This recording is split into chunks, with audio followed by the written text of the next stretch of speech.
Hey everybody, welcome to Korean Atlanta Mentorship. And in this video, I want to talk about how it's so normalized within our culture to work an insane amount of hours without any sort of fruit or productivity. And I think that's why so many people get burned out within our society. And I don't know if you ever heard of like Price's Law.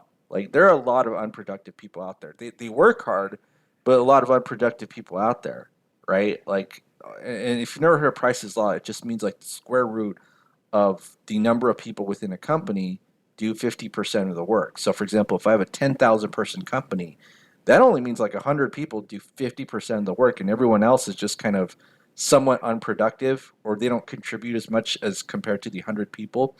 Now, the reason why I talk about this is because there are a lot of people out there who work hard but don't have any fruits to their labor, right? Like, so for example, it's very common in this country, it says, why so many young doctors work such awful hours? Neither truck drivers nor bankers would put up a system like the one that influences medical resident schedules. And I don't think it's a coincidence that I read this somewhere, and I got to find the source of it, that the profession that has the highest, we'll call it self deletion rates, are is the medicine field. I don't know if it was like dentists or doctors, but it was one of them, right? And that's because a lot of those people work insane schedules, and then you wonder, like, when you go to like a doctor or something, why it seems like they're not fully there, just because no human being could actually work that kind of schedule and keep their sanity in check, right? I could not do that. And this is just a global phenomenon all over the world, right? So I just looked up this article about a Japanese term. I don't know how to pronounce it. Is it karoshi? Karoshi? I'm doing with the American accent, so I probably got it wrong anyways. But it basically says it's translated to overwork death and is a Japanese term more relating to occupation related sudden deaths, right? And basically, the first case of this was in 1969. So again, I don't mean to laugh, but it's just like, dude, like this problem has been here for quite some time. Why hasn't nobody fixed it? And that's, I'm going to give you the honest truth. If there is some sort of a problem in society and nobody has fixed it, right? And I don't even have to know what the problem is. The answer to the question is that it's because of ego, power, and control, right? That's the answer to almost any problem in society. Like, why does this problem happen? Ego, power, and control. Okay, and so if people are self-deleting themselves or they're just dying from stress and overwork, it's because the people in charge actually want that. Like I hate to say this, but we have bad leadership not only in this country but everywhere in the world, right? Like, why is there an actual word for overworking yourself into your death in Japan? And again, this is kind of like not only an East Asian problem, but we got this here too. I remember the first time I really thought about this was like when I was working in a retail store, and I was only really working for 2 hours, right? Like I was only working for 2 hours inside a retail store, and the rest of the shift I had to like sleep in my car, and what I had to do was get like leads to set appointments for like water filters. And what would happen is like I'd say, "Hey, sir, do you want your water filter checked?"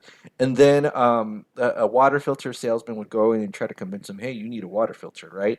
And I was getting like 12 to 16 leads a day. Everyone else was going like two to three leads a day. I was getting like 12 to 16, right?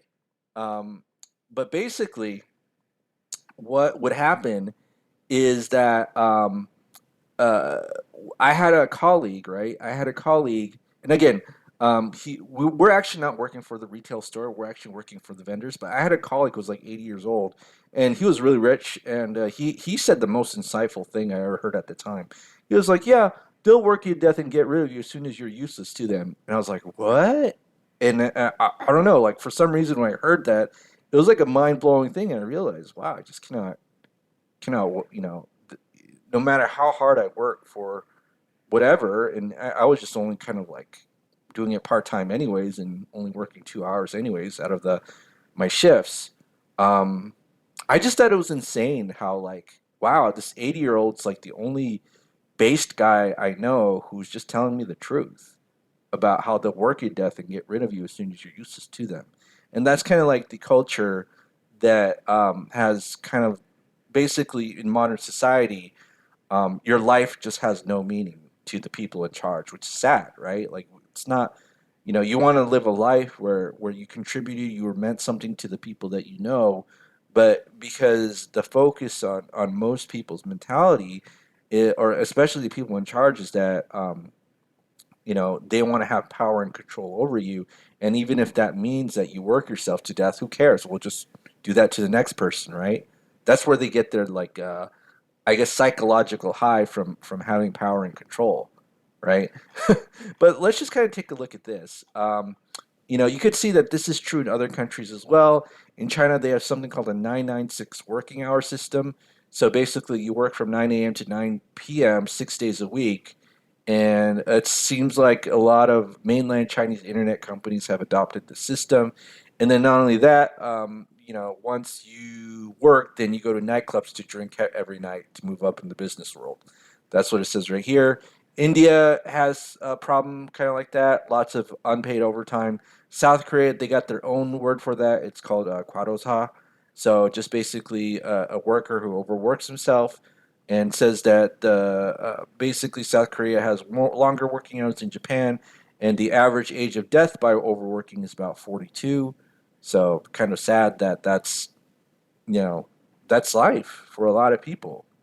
And the thing is that if people just stood up and said no and just kind of dropped out, like this couldn't happen. But if you voluntarily say yes to it, it's kind of like a labor strike, right? Like, the thing is that I don't know if you ever heard of the Hollywood labor strikes, but Hollywood lost a lot of money because the writers and the actors just said, "Hey, we're not going to do anything," right?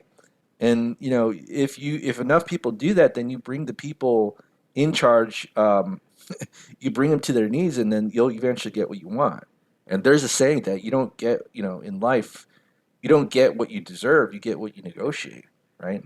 And again, so this one's kind of a surprise to be Sweden. Um, Excessive overwork, 720 workers died in 2019. I don't know what their population is, but it says it's sparked an increased amount of public debate.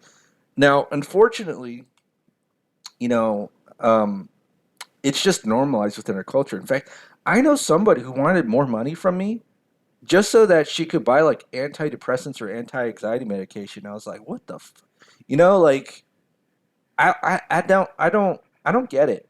Like I don't get what's up with people. But here's the thing: you have to really forgive yourself if you are a workaholic, just because I understand, there's a lot of professions out there. Like if I were a doctor, like I wouldn't blame, or, if you were a doctor, I wouldn't blame you for working long hours just because it's not really you, it's the system, right? But if you actually believe that that's something that you have to do in order to be a doctor, that's the thing that's wrong, right? Because you have to really forgive yourself for being a workaholic robot, and nobody is actually meant for that. Nobody was meant to be a square peg in a round hole because, 100, 200 years ago, nobody ever did that, right? Nobody ever worked these insane hours. Well, maybe when the Industrial Revolution started, that's when I don't know if they worked 12 hours a day. It's probably why labor unions started. But I'm just saying, I'll say 1,000 years ago.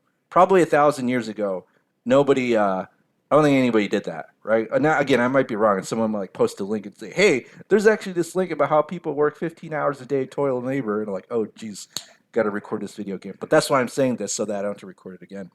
But, but again, I don't mean to laugh. But back to my point: if you're overworked and you're working hard, and you actually think like this is actually right, it's actually not. And a lot of people, they have a lot of trauma just because of poor leadership and the people around them making them believe that this is what's actually normal when it's not, right? So you have to really kind of forgive yourself and trust yourself that's not what's the right path for you. And a lot of people don't have the ability to do that. Okay. All right. So this is Creating Atlanta Mentorship. If you have any questions, comments in below. If you're interested in joining our group, go ahead and click the Google form link below. Other than that, have a great day and we'll speak next time.